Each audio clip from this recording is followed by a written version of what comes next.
In this episode, we're going to talk a little bit about one of the best ways that you can end your sessions and engage your players and keep them thinking about their characters between sessions. This is STA Engage.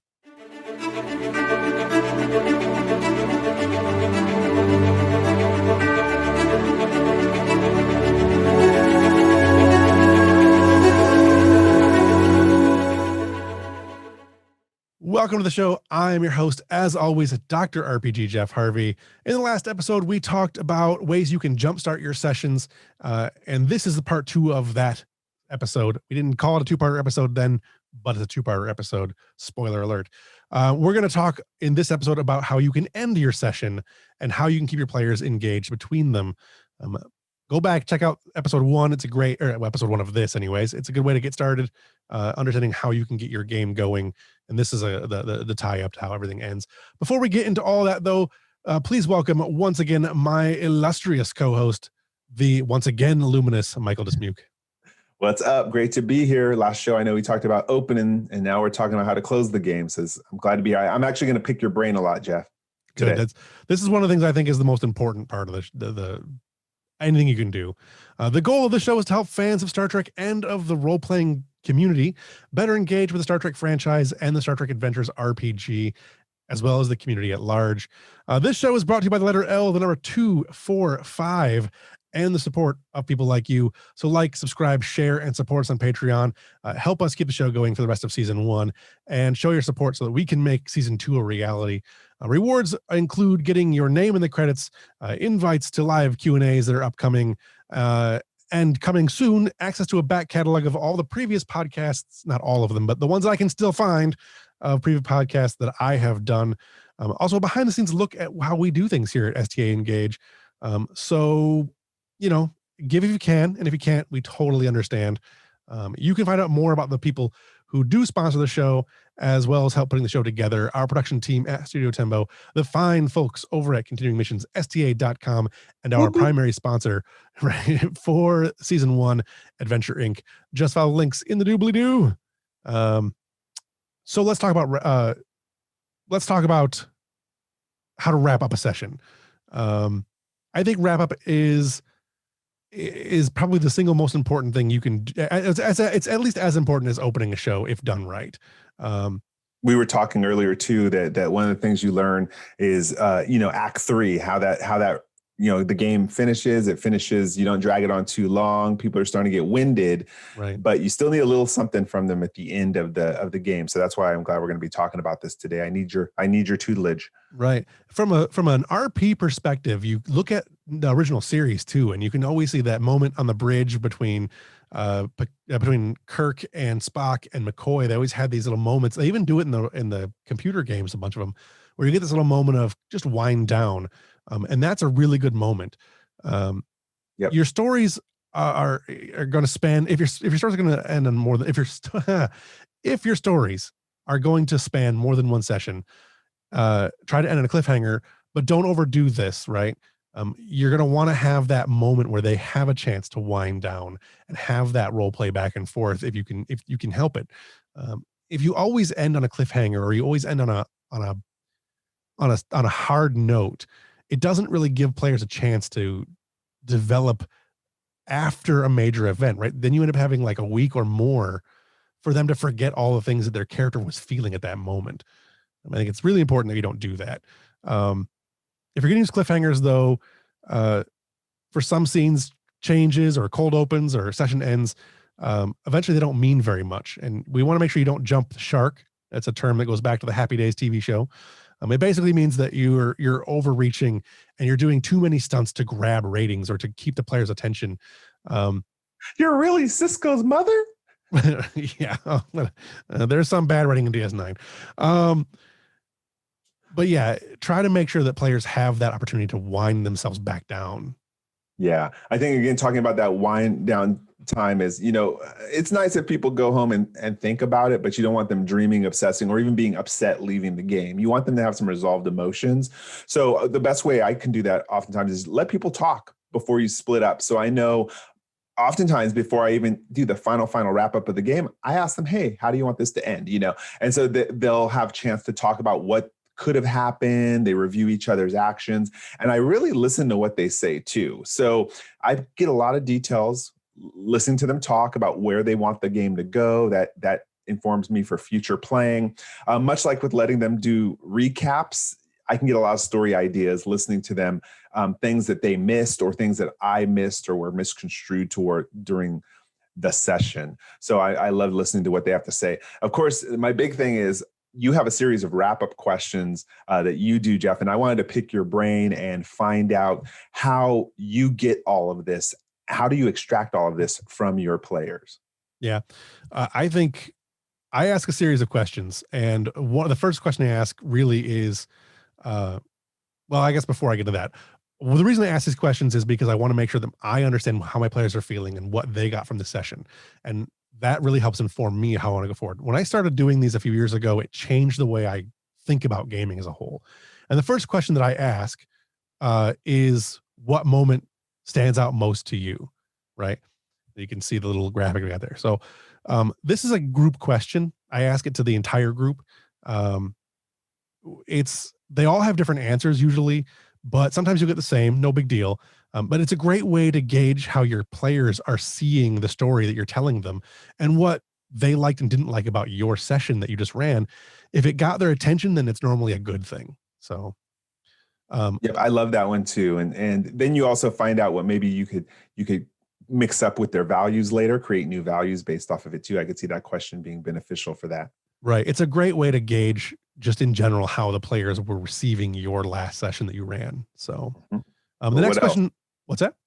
Oh, what else? Yeah, I'm curious. Oh, yeah. yeah. The next question that I normally ask is, who best embodied their character? This is another question I ask the entire group. It feels great to be one of the players that gets picked. It's a great way to motivate people to try harder to get picked, because it really does. You get a sense of joy being the one that everyone else thinks did a great job. Don't force this question though. Sometimes nobody wants to answer because they're all hoping someone else will try to pick them. Don't ever pick yourself. Don't do that.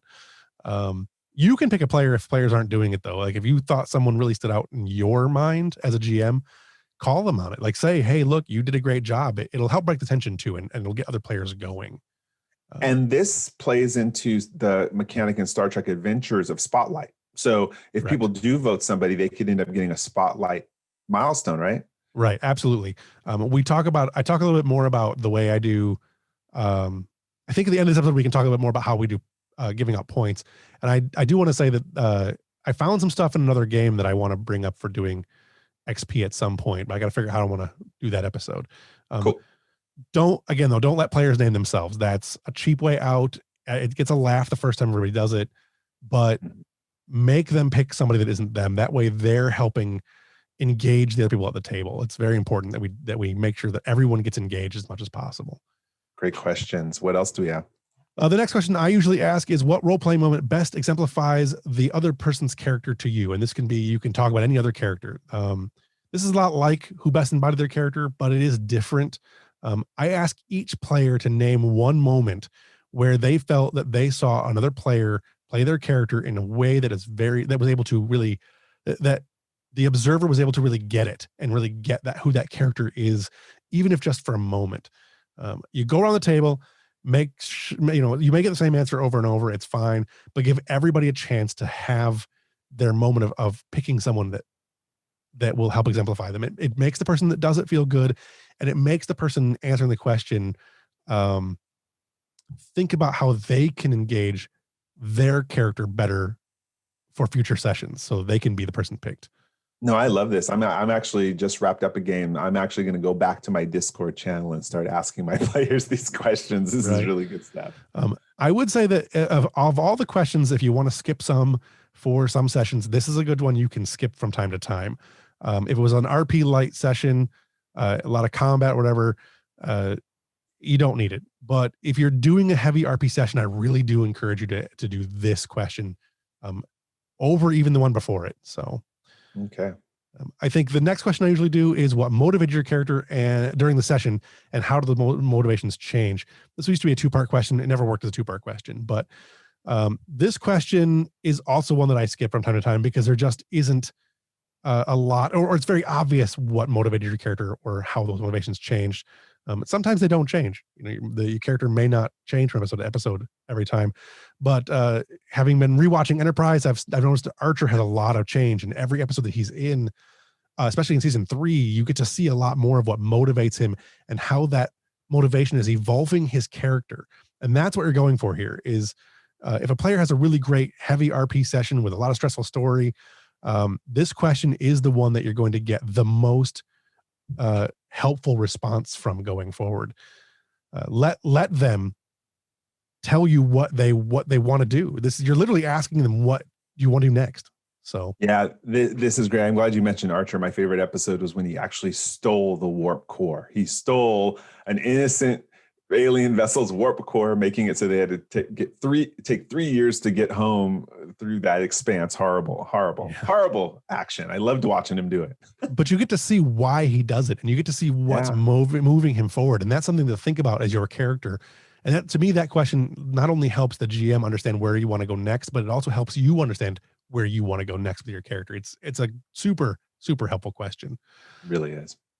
The next question I usually do is, what did you or your character learn today? And this can be anything. Your character can learn that there was a new type of warp technology, or the player could learn that they didn't see an episode of Star Trek they thought they had seen, or it could be something even more than that. Like they didn't realize that this player can cry on command. That's a great thing to learn. This isn't talking about in game. This is talking about what the actual person learned in or out the universe, huh? Correct. You can be anything that your character learned, you or your character learned. And it doesn't have to be about something in the game. It can be something about the other players, about the way they like to play their character, about the way the GM tells their story. One of the ones that I get sometimes is new players tend to learn that I'm a dick when it comes to being a GM. And then I tend to be really kind of abusive to my players. I get that one a lot. So, oh, wow. I do these questions even when I'm running a one-shot adventure for the store or something like that. So it's really, I get a lot of that one. But that's great. This also lets you hear the things that your player might be missing, and you can either change the story or drop something bigger to make sure they get the hints that you want them to get. If you drop a hint that the Xindi are a 5-race conglomerate, and the players think that the Xindi are really Zenkethi, they may have missed the point, and you may need to bludgeon them more effectively next session. Good point. The next question I ask usually is good idea, bad idea. And I got this idea straight from the old Tom Bodett skits on Animaniacs. For those of you who don't know who Tom Bodett is, he will leave the light on for you. If you don't know what I'm talking about, you had a terrible 90s or you're too young. The show is coming back, though, so check it out. But the idea here is that players get a little cooldown time. This is a little bit of fun they can have. Good idea, bad idea. The good idea, bad ideas are often the same thing. So, like an example, and these are pretty much from the show Animaniacs.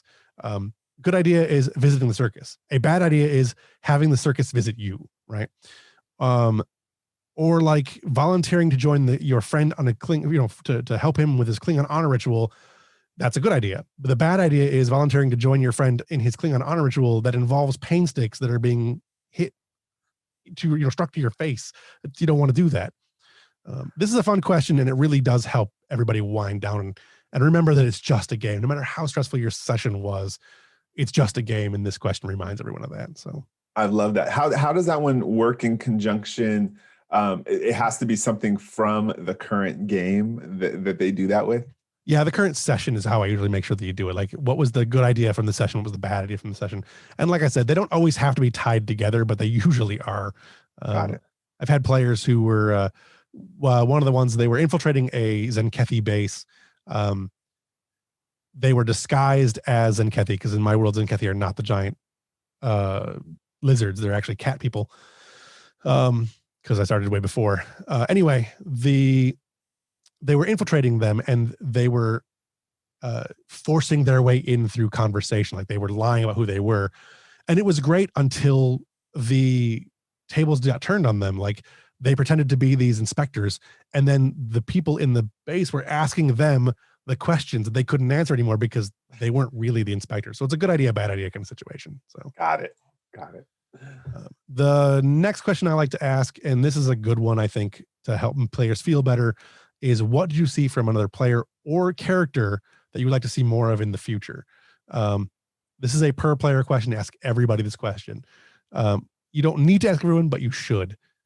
The real purpose of this question, though, is twofold, and you can steer it how you need to in order to get the results that you want. So the first reason to ask this question is it's a great way to reinforce positive player behavior. If a player does something that you really like them to do, you can engage them and let them know, hey, look, this thing you did made everyone happy, made the game better because you did it. Two is it's a way to help a less than good player.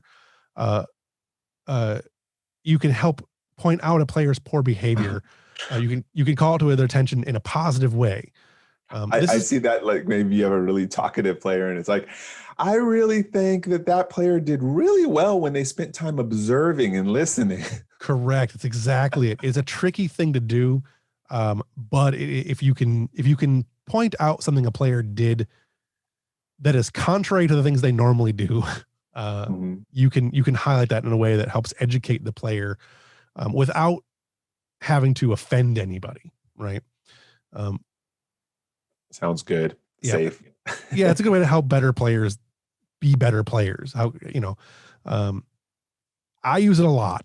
So it's a good way to start educating people on how to be better players in your game.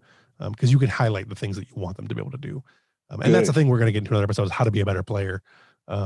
This is one of the things we talk about. So nice. I know your last question actually helps us be better GMs. What's that?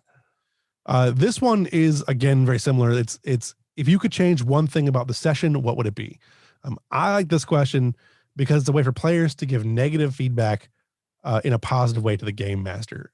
You're phrasing this question in a way that invites the players to not only say what they didn't like about the session, but it also forces them to consider your position when they're talking about it.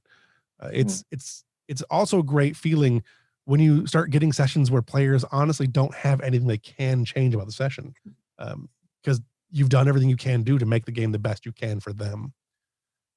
Although that's cool.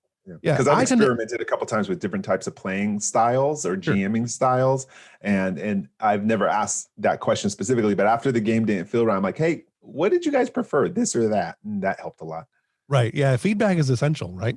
And if the players don't have anything, they don't feel like they want to give anything, you can address something that you didn't like, that either a player did or more specifically things that you did about the session that you would have liked to have done better. But always be positive. These questions, and in particular, these last couple of questions, are meant to help everyone improve. So don't bag on anybody. This is about making the game better for everyone at your table. So this is awesome. Like I said, I literally am going to head on to Discord after this and start sending those questions out. These will be super helpful in helping me be a better GM and helping them have a better time playing. Yeah, they're probably the single most important. Adding these into my game probably was the single most important thing to taking my game to the next level. I was a fairly good GM before, if I want to be modest, but using these questions, I think I really become a much more attentive and attuned game master to what's going on. And it's made running Star Trek easier, because to me, Star Trek was one of the hardest games to run. So very nice. I wanted to also include, what do you do for, those are the wrap up questions, but what about downtime in a game? Now that everything's blowing up all the time or getting electrocuted. So what do you do about that? For me, this is the easiest part of any episode, right? So I ask the players to write personal journals and or duty logs. In Star Trek, it's super easy because everyone does logs anyways, generally speaking. In other games, I would ask them to journals. These aren't mandatory. They are optional. And I often do give XP boosts. In Star Trek, what I do, though, is I actually give determination. If you do a log, you get an extra point of determination to start the campaign, the next session, which means you could technically start with 2 because the rules say you get 1 every session. And if you have determination, or if the entire crew do logs, I'll give momentum at the start of the game, because the players don't start with momentum, but the GM does start with threat. So that's new. I really focused it on the difference between them getting a normal milestone, and if someone really was the crux of the adventure, a spotlight milestone or arch milestone, if they do it consistently. So you're using determination and momentum to incentivize. I'm going to start doing that. Yeah, I use because I don't want characters to change too much, right? You don't see, you see growth in Star Trek, but you don't see like dramatic growth. You start getting into arc milestones, stuff like that. You end up overpowering your character really fast. There's a very narrow sweet spot in Star Trek, I think, as far as like the curve of skill completion. Yeah, we've even slowed down. We've pretty much dumped reputation out of our game because the story can tell you where people are at, even though I still can't understand why Ensign Kim was an ensign for some. Yeah, that's a whole nother episode in itself. I do like, though, I agree with you. I don't use reputation in my game, but I do use the concept of reputation. I don't use the actual statistic, but right. If a player is going to have done all these amazing things, they should be recognized for those things they've done. So, yep. I also encourage people to role play between sessions, not just in person, but on chats. And my wife does a lot of this. We do like over chats, like on Facebook or Discord. And my Discord channel is now, any game that I'm running on Discord has its own group that's hidden, and there's a room in there for role playing. But you can also do it on Google Docs. It's really fun to do it in Google Docs, so you can see when someone else is typing. It's good, cool. But you want to make sure that other players have a chance to see what you're talking about. Like, let everyone see your role play. There should never be, in my opinion, there should never be secret role playing. Every player should be able to see what every other player is doing. In a previous episode, I talked about never getting up from the table, and this is what I mean. Like, observe and watch, because these questions that I've asked,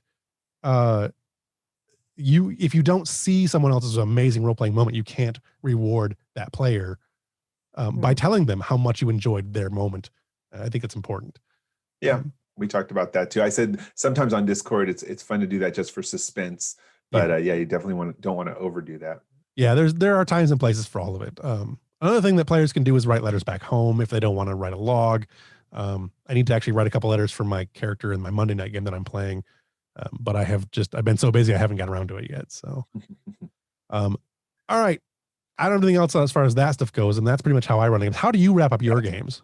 Well, again, I finished with the mission logs, for that. We talked about doing mission logs. I also create a separate forum about the game, the campaign, especially if I'm playing another author's module. I actually say, hey, what did you all think of this module? As people may know who go to continuing missions at ta.com, is I created something called the Tribble rating system. And that's how I rate the different modules and campaigns out there. And I actually let my players be the ones who are making the comments about it. And then from there, decide the Tribble rating. So I do get a lot of input from them on the games we're running that way. Yeah. And I think that's the key, right? Is getting the feedback. Like, there are a lot of ways that you can engage the players at the start and at the end of your sessions. Sure, the RP that happens during the game is the most important part of any game, but a strong start and an introspective finish are just a couple of ways that I have improved my games. It's mostly about helping players and game masters feel a little bit more comfortable as themselves and around the table in their second skins. Your job as a GM isn't just to know the rules or dash the aspirations of your characters, or laugh maniacally behind your screen as you TPK the entire world. Your job is to connect to people around your table, sharing in your vision and telling your stories. Maybe your most important job as a GM is being a positive part of the experience that you all share together. We only have so many hours in this life, and the fact that people want to spend, that you want to spend the time doing this thing with these people, and that they are going to spend what little time they have being part of that experience with you. Don't waste that. It's a gift that not everyone gets. Don't be the reason that someone has a bad time gaming. Stay strong, start strong, play strong, end strong. Use the time that you have to listen to your table and to be the positive memories that the other people at your table walk away with. If you're a player or a GM, doesn't matter, you're a storyteller. That's how we exist in the world. And after all, there's a great quote paraphrased from Doctor Who: we're all just stories in the end. So make your characters and yours a good one. Love it. Love it. Love it. Love it. I'm going to make this required watching for all my players. Good. Share it with everybody. On that note, we're going to call this episode a wrap. Next time, we're going to talk about crafting new aliens and how to introduce them into your to your unsuspecting players. Have some special guests for that episode too. So tune in next time for First Contact, or Don't Shoot That Green Shit at Me. Anyway, until then, if you like what you hear in this episode or any of our show and you want to help us out, share this episode with one other person who might enjoy it and enjoy what we're doing. I am your host, Dr. RPG Jeff Harvey, and on behalf of myself, my co-host, Michael Dismuke, and everyone that works here behind the scenes, live long and prosper.